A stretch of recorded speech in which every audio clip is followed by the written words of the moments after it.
Bonsoir à tous et à toutes. Donc aujourd'hui, c'est Purim Katan, un jour de joie, et Shoshan Purim Katan, mais on va parler de cette manière la paracha de la semaine qui est principalement, c'est vraiment l'histoire principale de la paracha, l'histoire du Vaudor. L'histoire du Vaudor, c'est une histoire importante pour plusieurs raisons. D'abord, parce qu'il y a un avant et un après, dans le sens où l'histoire du monde a changé avec le Vaudor. On va revenir à ça. Et parce qu'il y a vraiment des leçons très, très importantes jusqu'à aujourd'hui à apprendre de cette histoire-là, de ce qui s'est passé. Alors, tout d'abord, au niveau de l'histoire, on va commencer par plus ou moins le timeline, si on peut dire, la chronologie des choses, que j'aime bien faire, donner un peu une image de ce qui se passe, et ensuite rentrer dans les leçons, comme je disais, l'avant et l'après, ce qui s'est passé, ce qui a changé, le pourquoi, le comment des choses.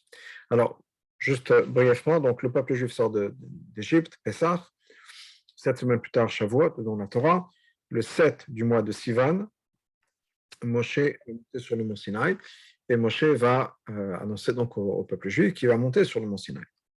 Pendant 40 jours, il sera là-bas pendant 40 jours. Il y a eu un problème de communication, dans le sens où Moshe leur a dit 40 jours complets, 40 fois 24 heures, mais sur le jour où il est monté, ça ne faisait pas partie, puisqu'il y avait déjà une partie du jour qui avait commencé, depuis la veille jusqu'au matin où il est monté.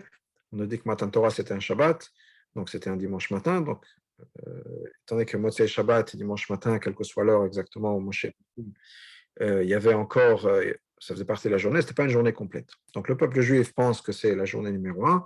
Moshe, dans sa tête, ça ne compte pas comme journée, journée numéro 1 revient le lendemain. Donc en tout cas, il va y passer 40 jours et 40 nuits, et arrive quelques heures où le peuple juif attend le retour de Moshe, qui est le 16 du mois de Tammuz. Le 16 du mois de Tammuz, Moshe n'est pas de retour. Moshe n'est pas de retour, et c'est la panique générale. Ils ne savent plus quoi faire, ils sont perdus. Exactement ce qui s'est passé, c'est un peu le débat des commentateurs sur l'histoire du Vaudor. Qu'est-ce qui s'est passé exactement? Qu'est-ce qu'ils ont voulu remplacer? Mais en tout cas, panique générale, ils ne savent plus quoi faire. Aaron essaie de faire au mieux pour gérer la situation. Et il y a ce Vaudor qui émerge. Il essaie de repousser encore, donner un peu plus de temps, en disant demain, on fera la fête pour le Vaudor. Mais pour l'instant, donc, ce ne sera pas aujourd'hui, ce sera demain, en espérant que Moshe revienne au plus tôt. Moshe est sur le mont Sinaï. Le lendemain, Hachem le prévient de ce qui s'est passé. Il redescend avec l'étape de la loi. C'est le jour du 17 Tammuz. Le jour du 17 Tammuz, il va briser l'étape de la loi. Il va appeler à l'ordre un peu tout ce qui s'est passé, détruire le Vaudor, etc. Et ensuite, donc, ça, ce sera le lendemain. Et le surlendemain, Moshe va remonter sur le mont Sinaï, où il va y repasser 40 jours pour prier pour que Hachem pardonne le peuple juif. Si on a le temps, on parlera de cette histoire aussi, de l'argument de Moshe ou des arguments de Moshe.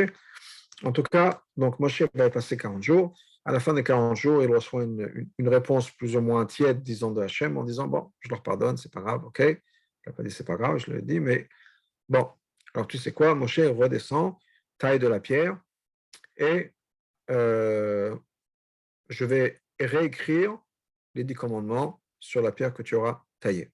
Les premières lochot ont été données à Moshe par Dieu, c'est Dieu lui-même qui lui a donné la pierre et l'écrit, le texte. Cette fois-ci, c'est Moshe qui va participer avec la pierre, c'est lui qui va amener la pierre à Hachem, donc monter sur le mont Sinaï avec les tables, même vierge, la pierre, et Hachem va réécrire les 10 commandements.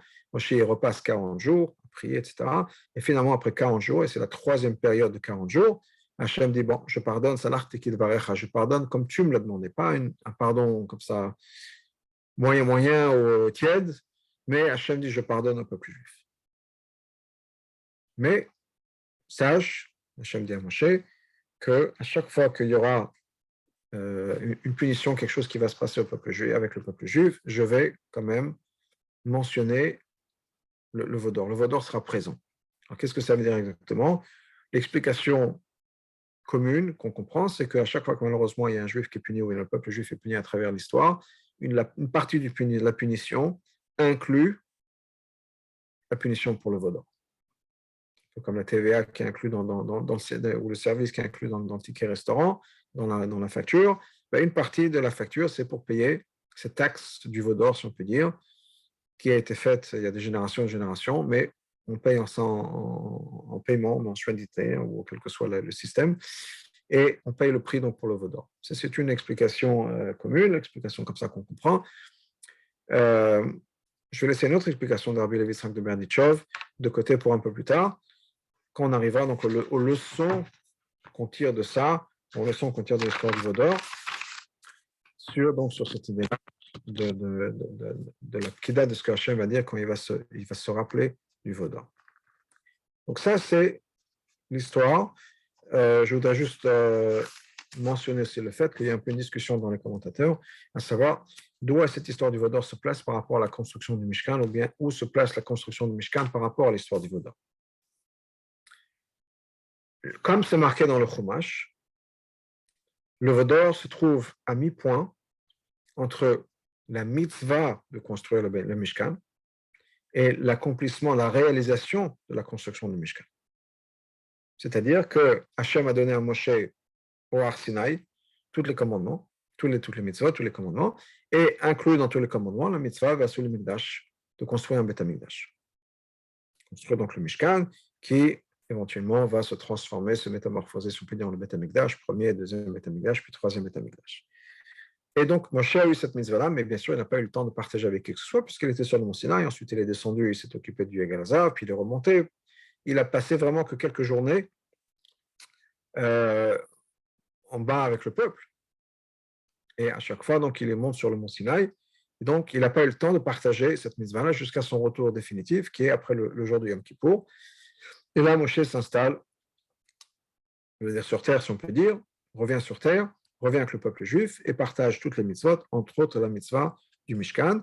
Et donc, à partir de Yom Kippour, jusqu'à la construction du Mishkan, alors le Mishkan sera fini à l'époque de Hanouka, c'est là où toute la construction sera finie, mais le Mishkan n'est pas encore opérationnel jusqu'à Rosh Chodesh Nissan, une demi-année plus tard. Mais on a déjà tout ce qui est prêt à l'époque de Hanouka, tout ce qui est prêt. C'est entre autres une raison pour laquelle on célèbre Hanouka quand on célèbre, et qu'on appelle ça Hanouka ou Hanouka Tamizbeach, parce que le Mishkan était prêt à ce moment-là, et Hachem a voulu qu'on attende pour Rosh Chodesh Nissan. Et Hachem a dit, ne t'inquiète, Hachem a dit au Mishkan, ne t'inquiète pas, tu seras dédommagé, et l'inauguration du Beth Amikdash, deuxième après l'époque de Hanouka, donc après que les Hashmonim ont repris le Beth Amikdash, se fera à l'époque de Hanouka. On va redédier le Mizbeach, une nouvelle inauguration, et donc ce sera le moment où on célébrera aussi la fin de la construction du Mishkan, même si on n'a pas mis le Mishkan en opération à ce moment. Ça, c'est une version. Une autre version dit que le commandement était déjà partagé, donné au peuple juif avant même le Egel Hazav. Et la troisième, qui est qu'il n'y avait pas de mitzvah de Mishkan. La mitzvah du Mishkan est venue en tant que résultat ou conséquence du Egel Hazav, c'est-à-dire plan A, pas de Mishkan. Hachem réside parmi le peuple juif sans avoir besoin d'un endroit particulier, spécifique, une maison, une habitation, etc., pour marquer la présence d'Hachem. Vu qu'Hachem a vu que sans réalité physique, si on peut dire, le peuple juif ne peut pas avoir cette relation avec Hachem. On a besoin d'avoir une évidence physique ou quelque chose de physique, de tangible, pour que le peuple puisse vivre cette expérience, vivre cette relation avec Hachem. Et bien dans ce cas-là, Hachem dit, on va leur donner ça. S'ils en ont besoin, faisons ça. Il y aura cette maison physique qui est dans cette vision des choses, des événements, un compromis peut-être, parce qu'il y a quand même un intermédiaire physique entre Hachem et le peuple juif, et Hachem et le monde, mais donc c'est ce compromis qui va se mettre en place. Le peuple a besoin d'avoir une réalité physique, mettons en place une réalité physique qui sera le Mishkan, puis le Beth Amikdash, etc. Qui, en tout cas, de toute façon, une chose est certaine plus ou moins, le Mishkan n'a pas été construit avant l'histoire du veau d'or. Clairement, il y a l'histoire du veau d'or, il n'y a pas de Mishkan. Le Mishkan, on commence les travaux sur le Mishkan à partir de Yom Kippour, le veau d'or est bien avant. La relation entre les deux, entre le Mishkan et le veau d'or, est intéressante. Et est-ce que le Mishkan c'est un plan A, est-ce que le Mishkan c'est un plan B, est-ce que le Mishkan a été donné au Tzadikim, c'est-à-dire avant même la faute, ou bien est-ce que le Mishkan est le résultat de la faute, le Mishkan a été donné au Baal Shuvah, au repentant. C'est un débat entre les commentateurs. Comme je dis, il y a trois opinions sur ça, exactement où se place le Mishkan. Mais on a, donc, comme je dis, l'histoire du veau d'or se trouve au milieu, entre la mitzvah et l'accomplissement, entre le parachat de Tetzavé et Trouma Tetzavé et le parachat de Vayakel Pekodé, au milieu dans l'histoire du veau d'or. Donc ça, c'est, comme je disais, la chronologie des événements par rapport donc, au Vaudor. On a Pessah, Shavuot et le 17 Tammuz, le Vaudor, puis ensuite le reste de l'histoire à travers ça. Alors, comme je disais tout à l'heure, les commentateurs se posent énormément de questions sur cette histoire du Vaudor. Et les questions vont dans plusieurs sens, mais le thème général, si on peut dire, c'est comment c'est possible? Comment est-ce que c'est possible que le peuple, qu'Hachem vient de sortir d'Égypte, que le peuple à qui Hachem a fait tous ces miracles-là, à qui Hachem a tout donné, à qui ont vu Hachem, c'est la seule génération, le seul groupe d'individus au monde où, en tant que peuple entier, a vu la révélation d'Hachem, a entendu Hachem leur parler. Le peuple juif a vu entier, tout le peuple a vu les voix. Ils ont vu la réalité d'Hachem. Comment c'est possible que ce même groupe d'individus, 40 jours plus tard, fasse de l'idolâtrie? Il y a quelque chose qui cloche dans cette histoire. Ce n'est pas possible. Alors que surtout, si on connaît le reste de l'histoire juive, combien d'individus ont donné leur vie pour Hachem, pour ne pas justement accepter ou même prétendre d'accepter une idole. Et là, alors que ce sont des gens qui n'ont jamais vu Hachem, mais peut-être des gens qui n'étaient peut-être même pas religieux, même pas croyants, etc. Mais malgré tout, ils l'ont fait sans que Hachem leur parle. Et là, on a un groupe d'individus à qui Hachem a parlé, à qui Hachem est apparu, à qui Hachem a fait sortir des camps de concentration égyptiens. Et 40 jours après le don de la Torah, 40 jours après qu'Hachem leur a parlé, c'est même pas un mois et demi, c'est un mois et 10 jours, ils trébuchent de cette manière-là. Imaginez dans un mariage, le marié ou la mariée qui, après 40 jours, sont infidèles. Il y a quelque chose qui cloche, il y a quelque chose qui n'a aucun sens, il y a quelque chose qui ne marche pas. Au-delà de ça, dans le texte, même dans la manière dont le texte nous raconte l'histoire. Par exemple, une des choses qu'ils ont dit sur le veau d'or,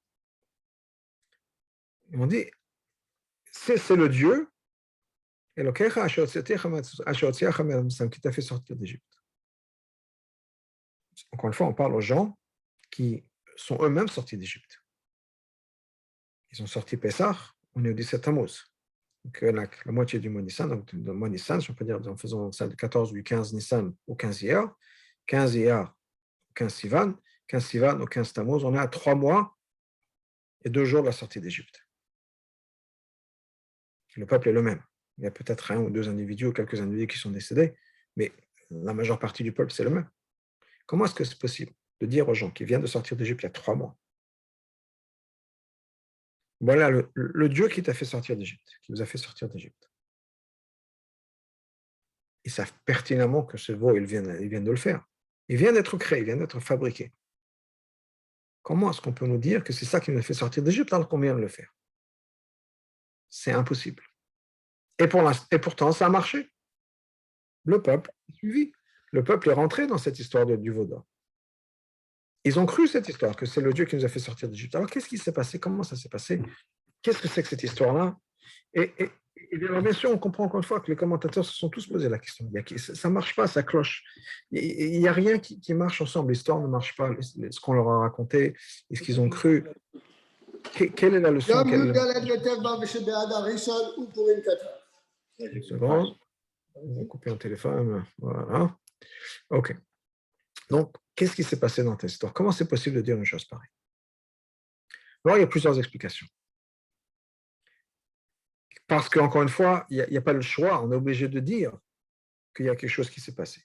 On est obligé d'expliquer que ça ne peut pas être si simple que ça. C'est impossible d'avoir une solution de dire oui, effectivement, ils ont fait l'Avodah Zarah, et puis c'est comme ça. Ce n'est pas possible. Donc, qu'est-ce qui s'est vraiment passé? Alors, quand je vous l'ai dit, il y a plusieurs interprétations. Les commentateurs, chacun dans sa direction différente, etc., de l'histoire. Une des explications est qu'effectivement, le peuple juif n'a pas voulu créer une idole. Parce que, à quoi ça sert de faire une idole? N'oublions pas non plus que ce qu'il voulait remplacer, c'était Moshe. Il ne voulait pas remplacer Dieu, remplacer Moshe. Comment est-ce qu'une idole d'or peut remplacer Moshe? Si on veut remplacer Dieu, on peut dire, OK, on ne croit pas en Dieu, on remplace ça par une idole. Mais c'était Moshe, alors leader, leur chef d'équipe, si on peut dire, qui a disparu. Pourquoi le remplacer par une idole? Pourquoi pas demander à Aaron de prendre la relève, ou à Yoshua, ou quelqu'un d'autre, quelqu'un de leur choix, peut-être pas quelqu'un qui était lié à Moshe, quelle que soit la personne, mais pourquoi le remplacer par une idole? Alors, ce que certains disent, basé sur le Midrash, qui nous dit que quand Hachem s'est révélé au mont Sinaï, comme je vous l'ai dit tout à l'heure, on sait qu'ils ont eu cette vision de la révélation divine. Mais qu'est-ce qu'ils ont vu à ce moment-là?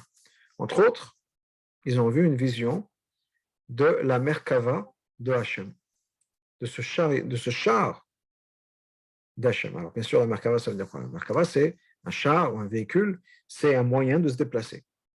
Quand on veut se déplacer du point A au point B, on se sert de ce véhicule. Et donc, quand Hachem veut venir sur Terre, si on peut dire, se révéler sur Terre, il le fait par l'intermédiaire de ce qu'on appelle, nous, la Merkava, ce chariot de Hachem. Donc, ils ont eu cette révélation. Quand Hachem est venu, ils ont eu cette révélation de la Merkava. Et qu'est-ce qu'il y a dans la Merkava? Dans la Merkava, dans ce chariot, il y a quatre roues, quatre côtés, quatre pneus, si on peut dire, et chaque roue a une image d'une créature. Cette image-là est en fait la source de certaines, chacune a sa responsabilité, de certains éléments de vie ici sur Terre, entre autres les animaux, etc. Donc, ils ont quatre images. Il y a l'image d'un visage humain, il y a l'image d'un aigle, il y a l'image d'un lion, et il y a l'image d'un bœuf. Et ils voient ça. Ils voient cette révélation. Et ils voient que quand Hachem veut se révéler, le moyen de transfert, si on peut dire, de moyen de révélation d'Hachem va passer par ces images-là. Et entre autres, une de ces images-là, ils ont un de ces conduits, une de ces antennes, si on peut dire, une de ces tuyaux de révélation, et l'image d'un bœuf. Bon, ben Moshe, c'était lui le représentant d'Hachem sur terre. C'était lui, tant qu'il était là avec nous, qui était ce conduit de la révélation d'Hachem. C'est lui qui nous transmettait le message d'Hachem. Moshe n'est pas là, mais on va le remplacer par une certaine antenne, si on peut dire. On n'a pas d'autre Moshe, et peut-être qu'Aaron n'est pas qualifié parce que pour une raison ou une autre, c'était Moshe qui était cette antenne, si on peut dire, de révélation. Ben, on va se remplacer Moshe par une autre antenne.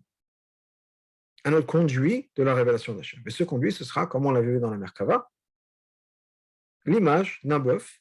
Pourquoi un bœuf? Parce que on l'a vu ça dans la Merkava, donc c'est OK. Hachem se révèle par cet intermédiaire-là. Et donc, c'est OK de le faire ça. Ce n'est pas l'idolâtrie. Au contraire, c'est remplacer ce conduit de Hachem, cette révélation d'Hachem, cette personne, cette entité qui était la personne qui révèle Hachem sur Terre, ben, la transférer ici sur Terre en la remplaçant par cette image d'un bœuf. Ça aurait pu être l'image d'un, je ne sais pas, d'un lion, ça aurait pu être l'image d'un aigle, ça peut être une image humaine, mais ils ont choisi cette image donc d'un bœuf qui sera le moyen de révélation, de révéler Hachem sur Terre. Et donc, c'était d'une certaine manière positif. Alors, c'était interdit, on n'a pas le droit de le faire. Ils le savaient ou ils ne le savaient pas. Mais en tout cas, c'était leur intention. Voilà une interprétation de pourquoi un veau et pourquoi remplacer Moshe par une idole et pas remplacer Moshe par un autre leader. Donc voilà, c'était là, c'est une approche positive. Je vais partager avec vous une autre approche qui nous est donnée par le Rabbi Maharash, Rabbi Shmuel, le 4e Rabbi de Lubavitch, qui a une approche différente de l'histoire du Vaudor que la manière commune dont on le voit, et qui est personnellement une approche que j'aime beaucoup, qui rentre vraiment dans le concept de l'Avodazara. Et qu'est-ce que c'est que l'Avodazara? Parce qu'après tout, quand on lit l'histoire du Vaudor, c'est une histoire d'Avodazara, une histoire d'idolâtrie. C'est pour ça qu'Hachem s'est fâché, on voit ça dans le Rashi, les discussions se tournent autour de l'Avodazara, autour de l'idolâtrie, autour de l'infidélité. Rashi donne cet exemple du couple, où il dit, voilà, quelqu'un, une femme qui s'est mariée, mais ils n'ont pas encore vécu ensemble, il a juste reçu la Ketouva, et c'est pour ça que Moshe a déchiré ou brisé les tables de la loi pour déchirer la Ketouva, le contrat de mariage, avant même que la femme le reçoive, puisque le peuple juif n'avait jamais encore reçu sa Ketouva, si on peut dire, donc pour le protéger, ce genre de choses. Donc, il y a certainement un élément négatif, et qui est d'ailleurs la raison pour laquelle c'est avant et c'est après, parce qu'il y a un élément négatif qui s'est passé, il y a de l'idolâtrie. Et l'avant et l'après, c'est quoi? Et je vais revenir à l'explication du Rabbi Maharash. Au moment de Matan Torah, on nous dit que le monde a été transformé. On en a parlé sur cette plateforme. Le monde a été transformé. Le monde est maintenant devenu apte à recevoir le divin. Ce qui n'était pas le cas avant Matan Torah. Il y avait cette impossibilité, cette incompatibilité entre le matériel et le spirituel. Il était impossible à un être humain de transformer un objet matériel en objet divin. On ne pouvait pas prendre un bout de parchemin, de peau d'animal, écrire dessus Shema Israël, Hashem Elokeinu Echad, etc., en faisant une mezouza, et que maintenant la mezouza devient un objet saint. Impossible. Parce qu'il n'est pas possible d'élever, de transformer la matière en être humain. De la même manière que si moi je décide, par exemple, que, je ne sais pas, de sauter sur le trottoir en évitant les lignes entre le trottoir, ça devient une mitzvah, que je le fais pour Hachem, ça ne va pas devenir une mitzvah. Je ne pourrai pas faire la bénédiction, de sauter sur le trottoir et d'éviter les lignes dans le trottoir. Ce n'est pas une mitzvah. Même si j'ai les meilleures intentions du monde et je les fais vraiment pour Hachem, je vais offrir quelque chose à Hachem, ce n'est pas une mitzvah. On connaît peut-être l'histoire du Baal Shem Tov, cet enfant qui a créé Cocorico, le moment de Neila, qui a ouvert toutes les portes, absolument. Mais ça ne remplace pas le shofar. Et on ne pourra pas faire de mitzvah, Dieu nous a sanctifié, commandé, de dire Cocorico le jour du Yom Kippour. Non. On ne peut pas créer le mitzvah à nous de manière naturelle. Alors, effectivement, Chazal, de temps en temps, avec le pouvoir de Hachem, le pouvoir de la Torah, on crée certaines fêtes et d'autres, mais tout ça, c'est parce que la Torah nous donne le pouvoir. Un être humain n'est pas capable de transformer le matériel en spirituel, jusqu'au moment du don de la Torah, où Hachem nous a donné la capacité de le faire par l'intermédiaire de la Torah. Avec ce paquet, si on peut dire, qui s'est passé, avec ce qui s'est passé au moment de Matan Torah, cette transformation profonde, le peuple juif a été purifié de tout résidu qui restait de la faute du Rodor, de la faute de l'Atzadat, de l'arbre de la connaissance. Depuis là, Adam et Ève, jusqu'au moment de Matan Torah, on a un certain élément à l'intérieur de nous-mêmes qui était corrompu. N'oublions pas que la faute de l'arbre de la connaissance, c'était une faute qui passait par la nourriture, manger. On est ce qu'on mange. Non seulement on est ce qu'on mange, c'est ce qui va composer notre corps, et d'une certaine manière, on transmet ça à nos enfants. Donc, depuis Adam et Ève, l'humanité avait un élément corrompu, compromis, à cause de la faute de l'arbre de la connaissance. Arrive Matan Torah, le monde est purifié, le peuple juif est purifié de cet élément de corruption qui est venu à cause de Tatat. Dans le mot Chazal, on a été purifié de la Zohama, de l'impureté, de la faute de Hatzadat, de l'arbre de la connaissance. Malheureusement, avec l'histoire du Vaudor, cette corruption, cette pollution est revenue. Donc, on était pur, le monde était purifié, et tout d'un coup, à cause de la faute du Vaudor, on récupère de l'impureté. Donc, il y avait un moment de pureté qui a duré 40 jours, puis cette touma, cette impureté qui est revenue maintenant. Revenue à cause du Vaudor. Donc, il y a cet avant et après, comme je le disais tout à l'heure. Donc, il y a quelque chose de négatif, quelque chose de terrible dans cet élément. Mais qu'est-ce que c'était? Donc, c'était de l'idolâtrie. Mais c'est quoi l'idolâtrie? Dans les mots de Chazal, on appelle l'idolâtrie ou bien les idolâtres Avodat Kochavim Mezalot, ou bien les non-juifs qui servent les idoles, Ovde Kochavim Mezalot, ceux qui servent les étoiles et les constellations, le Mazal. Le Mazal, c'est les signes du zodiaque, littéralement. C'est comme ça qu'on les appelle le Mazal. Ils les servent. C'est de quoi qu'ils servent ces étoiles-là? Eh bien, le Rambam nous donne une histoire, un historique de la Vodazara de l'idolâtrie. Comment est-ce que l'idolâtrie s'est développée? Et le Rambam nous dit la chose suivante, je paraphrase, mais voilà, bien sûr, on sait qu'au début de la création du monde, tout le monde croyait en Hachem, tout le monde croyait en Dieu, Adam et Ève, bien sûr, qui ont transmis ça à leurs enfants, etc., etc. Donc le monde croit en Dieu. Mais, à un certain moment, il y a une idée qui se met en place. C'est vrai que Dieu est le grand patron. Mais, et ça vient peut-être d'une bonne intention, ou bien d'une bonne idée peut-être, pas, en tout cas plus une bonne intention qu'une bonne idée, ou peut-être une bonne compréhension, mais en tout cas peut-être que ça vient d'une bonne intention. Mais on nous dit, après tout, Hachem est tellement grand, Hachem est tellement élevé, Hachem est tellement important, il a vraiment d'autres chats à fouetter que de s'occuper des affaires du monde. Et d'ailleurs, la preuve est que Hachem a mis en place un système. Ce n'est pas Hachem qui s'occupe de tout tous les jours. Quand Hachem veut faire en sorte que les plantes grandissent, il fait pleuvoir la pluie. Quand Hachem veut que l'humanité, le monde ait de la lumière et de la chaleur, il fait briller le soleil. Il y a des naissances, il y a des morts. Et les gens se sont rendus compte, après quelques centaines d'années, vivant sur Terre, qu'il y a un certain système qui est en place. Et peut-être même un système qu'on peut prévoir. L'astrologie se met en place, l'astronomie se met en place. Et on se rend compte qu'il y a des cycles naturels. La mort, la naissance, la mort, la naissance, la maladie, les saisons, le jour et la nuit. Il y a un certain rythme naturel au monde. Et on peut prévoir, comme ils le savaient à l'époque, et maintenant au jour, on peut prévoir aujourd'hui quand il y aura des éclipses, quand il y aura certains phénomènes, quand est la marée haute, quand est la marée basse, parce qu'il y a un système qui est en place. Donc clairement, Hachem veut qu'il y ait un système dans le monde. Hachem a mis en place un système régi par les constellations. Et on se rend compte aussi, au fur et à mesure, que certaines personnes sont nées sous certains mazals, sous certaines constellations, certains signes de zodiaque. Et on se rend compte que, après tout, tous les gens qui sont nés autour du printemps ont un certain caractère. Les gens qui ont un certain signe du zodiaque ont un certain caractère. Les gens qui sont nés dans l'hiver, sous un certain moment, ont un certain caractère, etc. Et on commence à développer une science, une connaissance, qui est l'astrologie, et on voit qu'il y a des choses qui sont écrites dans les étoiles. Et apparemment, les gens à cette époque-là avaient une certaine connaissance et savaient vraiment lire dans les étoiles. Alors, je préfère dire ce qu'on voit parce que je ne suis pas du tout au courant, mais il y a certaines vérités dans tout ça. Une vérité qui est acceptée dans la Torah. Par exemple, je vais donner quelques exemples rapides. Avram. Hachem promet à Avram une descendance. Avram dit à Hachem, oui, c'est bien gentil tout ça, mais j'ai vu dans les étoiles que Avram n'aura pas d'enfant. Donc tu me dis, tu auras des enfants. Mais ma destinée, telle qu'elle est dans les étoiles, n'est pas celle-là. Hachem ne lui a pas dit, mais c'est n'importe quoi ces histoires de lire l'horoscope dans le journal. Hachem dit non, tu as raison. Et donc on va changer ton nom.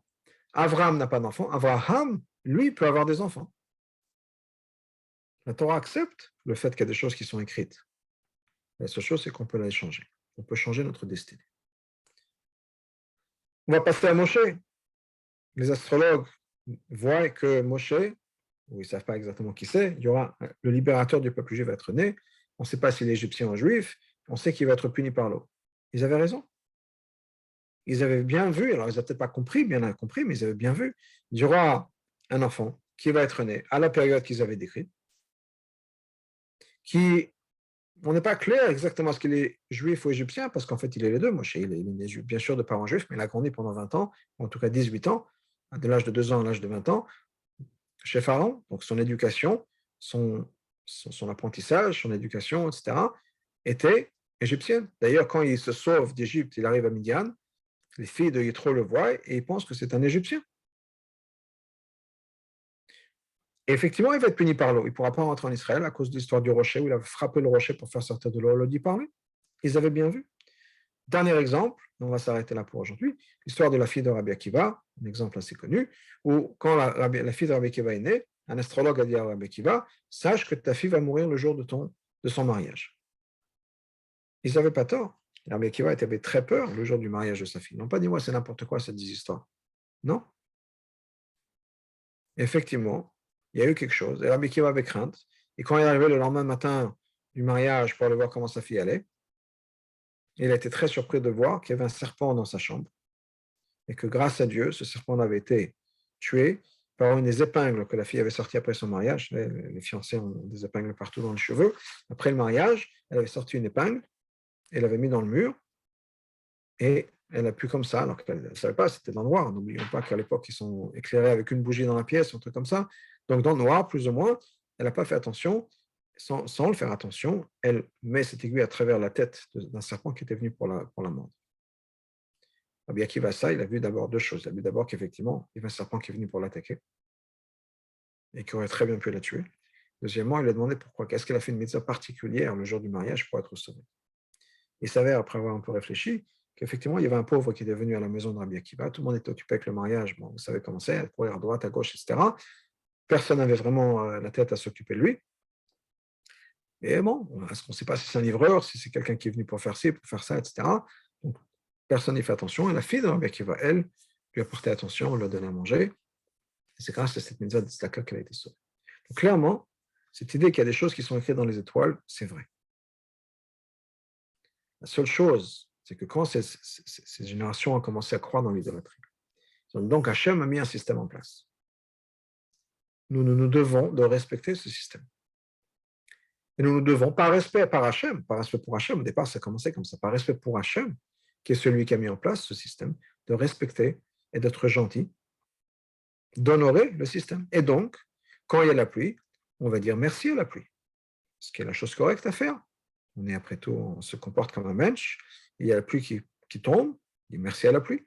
Il y a le soleil qui brille, on dit merci au soleil. Okay? On va au bureau de poste pour acheter des timbres, on va dire merci monsieur, merci madame. Même s'ils ne font que leur travail, même s'ils travaillent pour le gouvernement, pour le roi, si on peut dire, on va dire merci. Quand il y a un agent de police qui est là, on est poli et respectueux, parce qu'ils travaillent pour le gouvernement, travaillent au nom du king, au nom du roi, si on peut dire, ou bien au nom du gouvernement, sont représentants du gouvernement, on leur doit le respect. Et puis, de donner du respect à ces entités par respect pour Hachem, on a commencé à oublier Hachem. Et on est resté focalisé juste sur cette partie-là. À remercier ou à demander à la pluie, s'il te plaît, pluie, on a besoin d'eau. Donc, comment est-ce qu'on va convaincre la pluie de faire? Alors, on fait des offrandes pour convaincre la pluie justement d'arroser les plantes. On fait des offrandes, on est gentil, on remercie. Puis on fait peut-être un temple pour le dieu de la pluie, ou bien un temple pour le dieu du soleil, un temple pour le dieu de la lune. Et donc, on va donner tout un tas d'honneurs à ces entités. Le problème dans tout ça, même si c'est parti d'une bonne intention, c'est qu'on donne du respect à une entité qui n'a pas le droit au respect, parce qu'ils n'ont aucun choix. La raison pour laquelle on dit merci à quelqu'un, qu'on est respectueux à quelqu'un, c'est parce que ces personnes-là ont ce qu'on appelle un libre arbitre, le choix de faire ses choix. Et on leur dit merci. C'est un être humain qui pourrait dire oui, qui pourrait dire non. On dit merci. Et on est poli et on demande s'il vous plaît monsieur, s'il vous plaît madame. Mais on ne demande pas à sa voiture, s'il te plaît, allume-toi. Même si des fois on a l'impression qu'on fait une petite prière parce que dit oui, oui, s'il te plaît, allume-toi, parce que la voiture, ça fait déjà 3 semaines qu'elle a du mal à démarrer, ou tout truc comme ça. Mais on comprend très bien que ce n'est pas parce qu'on parle à la voiture qu'elle va marcher. Mais si l'ordinateur nous donne des problèmes et qu'on commence à prier à l'ordinateur, on sait très bien que ce n'est pas l'ordinateur qui a un pouvoir de prendre des décisions, c'est un objet. On ne prie pas au tournevis, on ne prie pas à notre stylo de bien écrire, ou que quand on écrit un chèque, que l'argent soit bien à la banque, on fait une petite prière au stylo ou au carnet de chèque. Ce n'est pas comme ça que ça marche. Donc, il n'y a pas de choix, ce sont des outils. La pluie, le soleil, les étoiles ne sont que les outils d'Hachem. Comme on dit, l'expression le dit, que Garzan Beyad Hachotsef, c'est comme la hache dans la main du bûcheron. On le dit dans la prière du Yom Kippour, Kenekachomer, toute une liste d'exemples, comment nous sommes. Mais c'est vrai que par rapport à tout ça, ce sont que les outils d'Hachem, ce ne sont pas des éléments qui ont un choix, qui ont pris un chofshit, qui ont le choix de faire oui ou non, de faire tomber la pluie. La pluie n'a pas, le Dieu de la pluie, si on peut dire, n'a pas de pouvoir sur ça. C'est Hachem qui décide ce qui va pleuvoir, ce qui ne va pas pleuvoir. Donc il y a cette erreur fondamentale, qui est de donner une importance à ces entités naturelles qu'elles n'auraient pas dû être.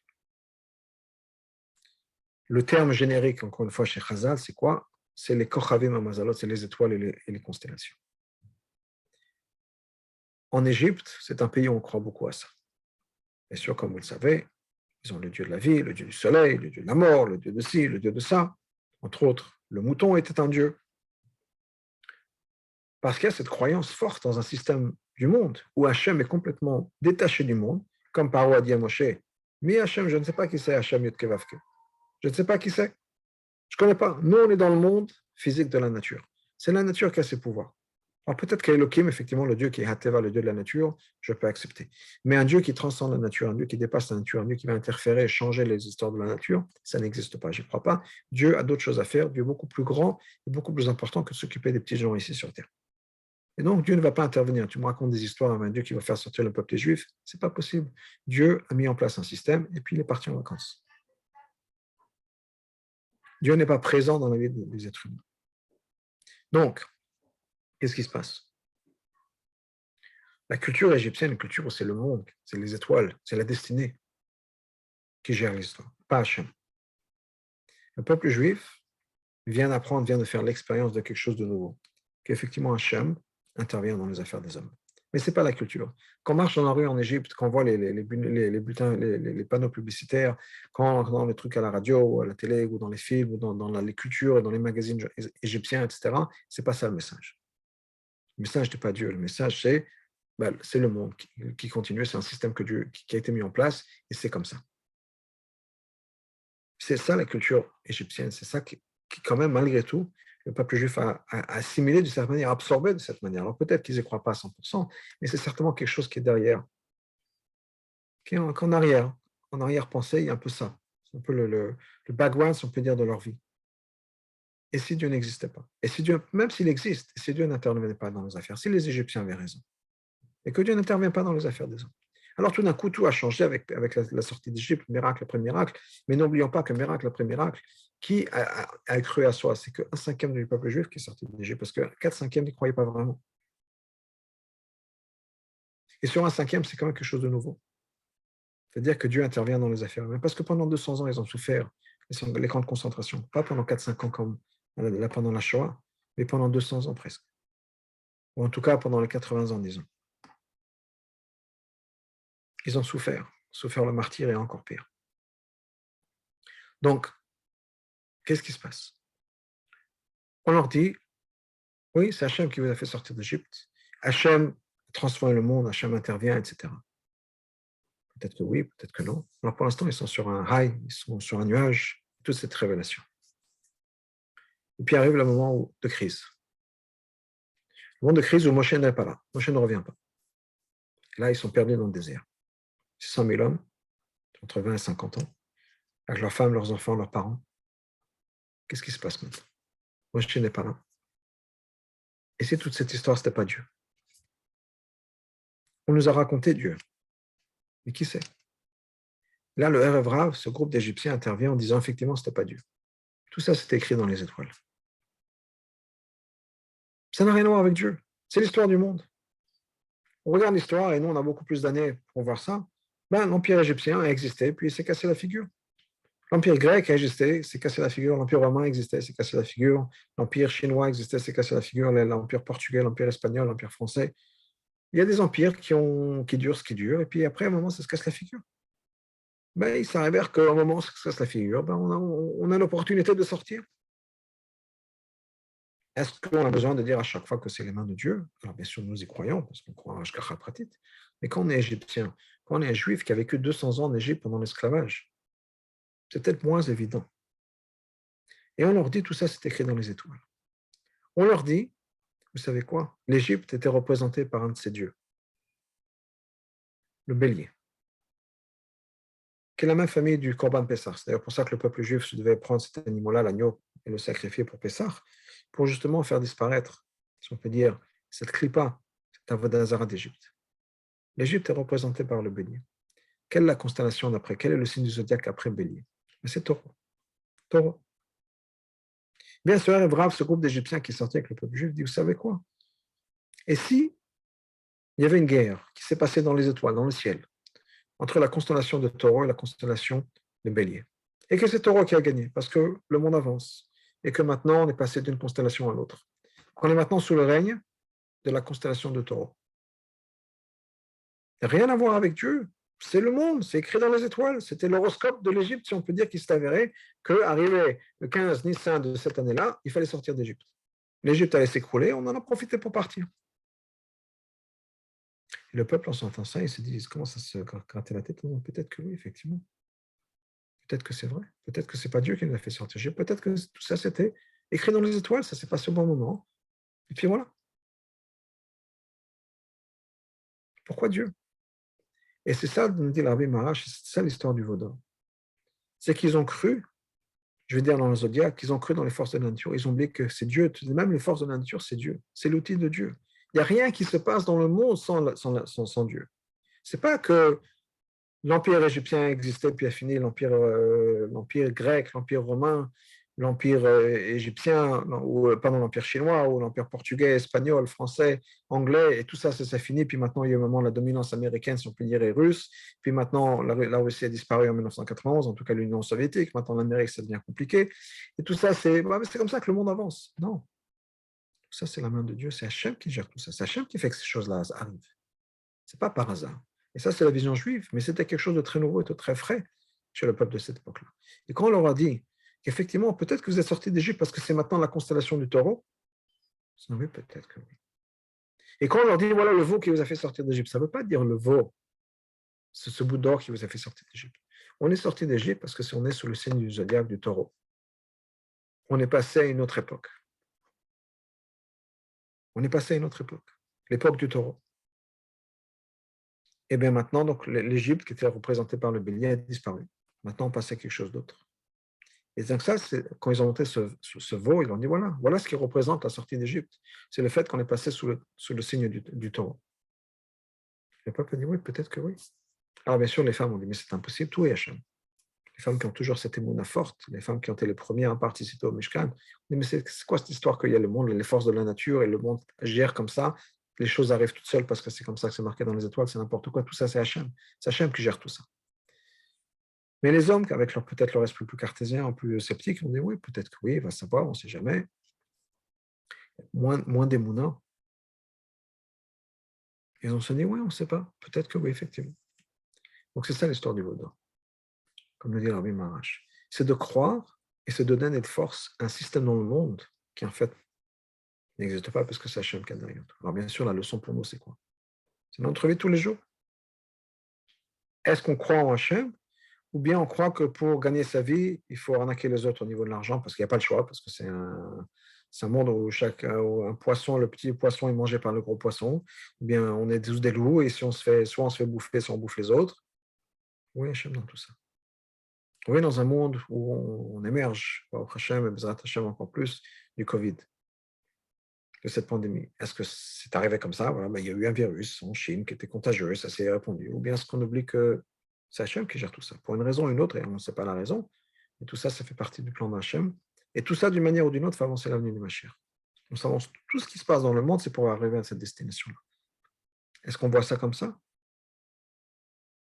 Ou bien est-ce qu'on oublie que c'est Hachem qui est derrière tout ce qui se passe? Tous les événements naturels du monde, les élections des présidents, et la guerre ici, et la guerre là-bas, et l'Ukraine, et la Russie, et toutes les choses, les grands problèmes et les petits problèmes dans le monde. Est-ce qu'on a conscience à 100% que c'est Hachem? Donc ça, c'est une leçon importante de l'histoire du Vaudor. C'est est-ce qu'on attribue des forces à des entités au monde, dans l'histoire du monde, dans les affaires du monde, dans l'histoire, l'économie, etc. Ou bien on comprend que c'est Hachem qui gère tout ça, tout. Il n'y a rien qui se passe à l'extérieur d'Hachem, tout dans la direction de Mashiach et tout pour un but particulier. Est-ce qu'on cherche ces messages-là? Ou bien on se base plutôt sur l'aspect ou le phénomène naturel des choses. Ça ne veut pas dire qu'il ne faut pas faire attention, ça ne veut pas dire qu'il ne faut pas prendre ses précautions, etc. Mais n'oublions pas le vrai message derrière tout ça. Le vrai message, ce n'est pas juste attention, je veux que les gens restent à 2 mètres de moi. Peut-être que c'est un message pour certains qui apprécient rester tranquille à la maison pendant 1 an et demi, mais c'est peut-être pas ça le message. Le message, c'est est-ce qu'on est vraiment conscient de la présence d'Hachem dans tout ce qui se passe, dans tous les événements du monde, dans tous les événements de mon monde, de ma vie à moi. Donc ça, c'est une leçon importante par rapport à ça. Une autre leçon que je vais partager avec vous, parce qu'il y en a plein de leçons sur l'histoire du Vaudor, c'est que Hachem est fâché et en colère contre le peuple juif en entier. Pourquoi? Hachem nous dit parce que Kam Kosher Oref, on est têtu. Têtu dans le sens où Hachem dit, voilà, j'ai essayé, j'ai tout fait pour vous. Je vous fais sortir d'Égypte, je vous fais des miracles, je vous donne la Torah, je vous parle. Rien qui change, rien, vous n'êtes pas touché. Comme le rabbi a dit après la sikha de Kafret Nissan à quelqu'un, le naga ve lo paga. C'est rien qui vous a touché. Vous êtes les mêmes avant et après. Quoi que je fasse, vous ne changerez pas. Moshe arrive en disant, pardonne le peuple juif. Pourquoi? Parce qu'ils sont têtus. 30 secondes. Hachem vient de dire 3 fois, c'est marqué. Hachem se plaint du peuple juif 3 fois. Il a dit, je vais les finir, je vais les détruire. Pourquoi? Parce qu'ils sont têtus. Et Moshe lui dit, sauve-les parce qu'ils sont têtus. Parce que Moshe dit à Hachem, et c'est vrai qu'ils sont têtus. Mais c'est un avantage. Parce que ce sont des gens qui, quoi qu'il arrive, vont rester fidèles au judaïsme. Parce qu'ils sont têtus, ils sont durs. On ne peut pas les changer comme ça. Ils vont passer par Auschwitz, ils vont passer par l'Inquisition, ils vont passer par le terrorisme, ils vont passer par qui sait quoi. Ils sont toujours fidèles à toi. Ils vont toujours marcher dans les rues de Paris avec une kippa s'il faut, avec les tzitzit et la barbe, etc., ou avec la perruque, Et tzniut, pourquoi? Parce qu'ils sont têtus. Et quoi qu'il arrive, et les gens qui se moquent, etc., ils sont têtus. Pardonne-le parce que c'est exactement le peuple dont tu as besoin. Des gens têtus, des gens qui ne vont pas se faire comme ça contrôler par les autres, qui vont rester avec ça. Donc il faut être aussi têtu et fier de notre judaïsme. C'est une autre leçon. Une autre leçon de cette histoire. Le peuple juif, comme j'ai dit tout à l'heure, c'est 600 000 hommes à peu près. Les gens qui ont été punis par Moshe, d'une certaine manière, qui ont été tués dans cette histoire qui a suivi ensuite, 3 000. Faites le calcul, c'est 1 sur 200. Qui ont été ces gens qui ont été tués, les 3 000? Ce sont les gens qui ont poussé, instigé les autres. Donc il y a 1 sur 2, un demi% du peuple qui faute et Hachem en colère contre tout le monde. Et c'est quoi la leçon? Les autres, ils n'ont rien fait. Ils étaient un peu sur la marge, en disant, bon, ils ne sont pas intervenus. Ils ont laissé ces 3 000 personnes, alors qu'ils auraient pu, imaginez, 200 contre 1. Il aurait pu y avoir des groupes de 200 qui prennent le dessus, qui prennent une personne, et soit tu arrêtes de faire tes bêtises, soit au revoir. À l'époque du 11 septembre, quand il y a eu un avion qui s'est écrasé en Pennsylvanie, aux États-Unis. Alors, bien sûr, il y a des avions qui sont rentrés dans les tours jumelles à New York, un avion qui s'est écrasé dans le Pentagone. Mais il y avait déjà des nouvelles dans les avions. Les gens avaient déjà appris ce qui se passait. Et il y a des gens qui étaient dans un avion. On ne sait pas encore exactement où il allait partir. Les gens ont certaines idées où est-ce que cet avion était destiné.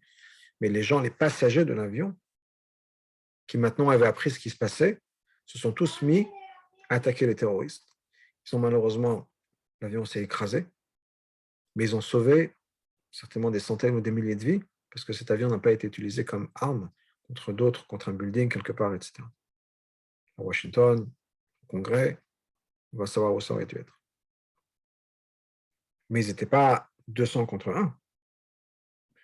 C'était peut-être 200 contre 4, 5, puis ils l'ont fait. Pourquoi est-ce qu'à l'époque du Vaudor, 200 contre 1, ils n'ont pas pu les arrêter? Parce qu'ils ne sont pas impliqués. Et une leçon de ça, c'est qu'il faut s'impliquer. Parce que ne pas s'impliquer et rester juste de côté, c'est être partenaire à ce crime-là. C'est important, quand on voit quelque chose qui se passe et qui n'est pas comme il faut, d'intervenir quand on peut. Intervenir quand on peut, il faut intervenir. Il ne faut pas juste rester de côté. Pour la justice, pour le bien, pour la Torah, il faut être présent. Il faut être présent, il faut être là quand il s'agit de ça. Donc, une autre leçon importante de l'histoire du Vaudor. Et je vais finir ce cours aujourd'hui avec un très beau message de Rabbi Levi Yitzhak de Berditchov. J'ai mentionné au début du cours que ce que la Torah nous dit, que Hachem a dit, que à chaque fois qu'il y aura une punition sur le peuple juif, Chas v'Shalom, une partie de cette punition sera pour payer, si on peut dire, le vaudor.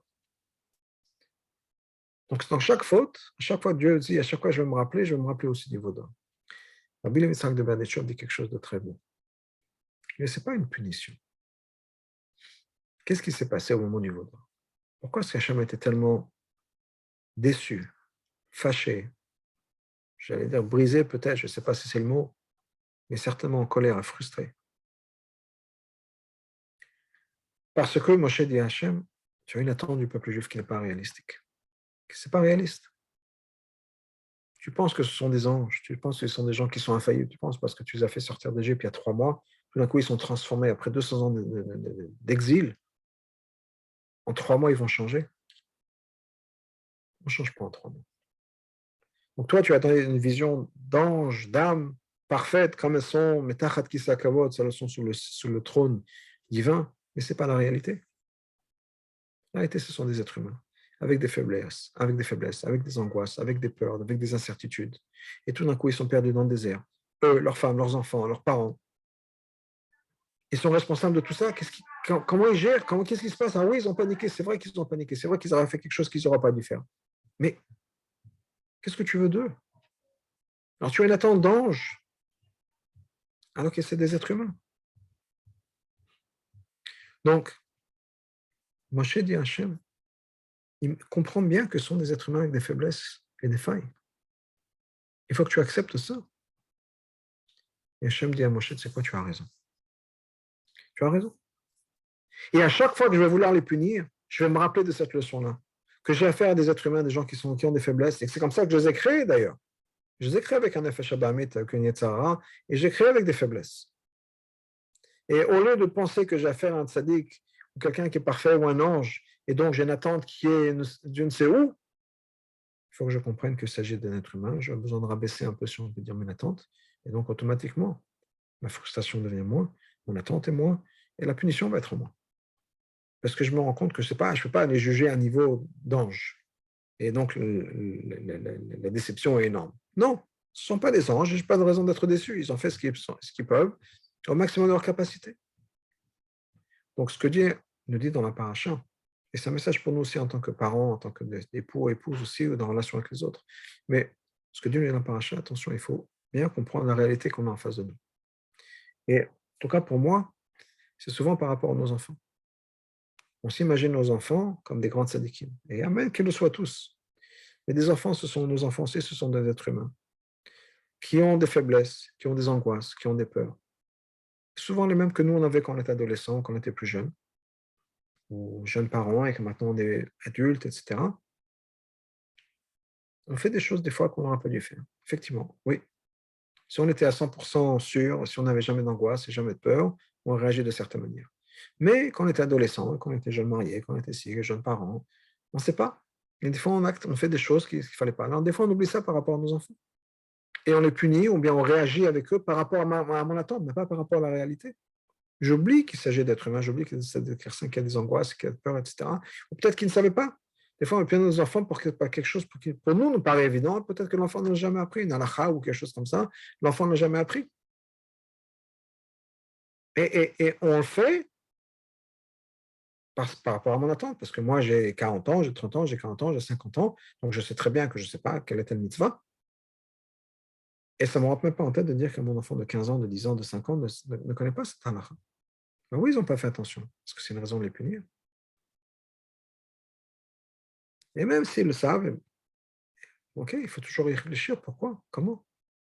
Donc, ne pas punir par rapport à nos attentes, ne pas réagir par rapport à nos attentes, réagir par rapport à la vraie réalité. Là où se trouve mon enfant, c'est vrai par rapport à mon époux, mon épouse aussi, toutes les relations. Mais en particulier, je pense que c'est un point qui est en particulier essentiel par rapport à nos enfants, qui est vraiment de réagir avec eux par rapport à notre attente, pas par rapport à notre attente, pardon, mais par rapport à leur réalité aussi. Donc, un autre message très, très important qui s'applique pour nous jusqu'à aujourd'hui. Voilà, s'il y a des questions, on peut les prendre, sinon, Bezrat Hashem à la semaine prochaine. Merci. Ok. Razak. Alors, Bezrat Hashem. Au revoir.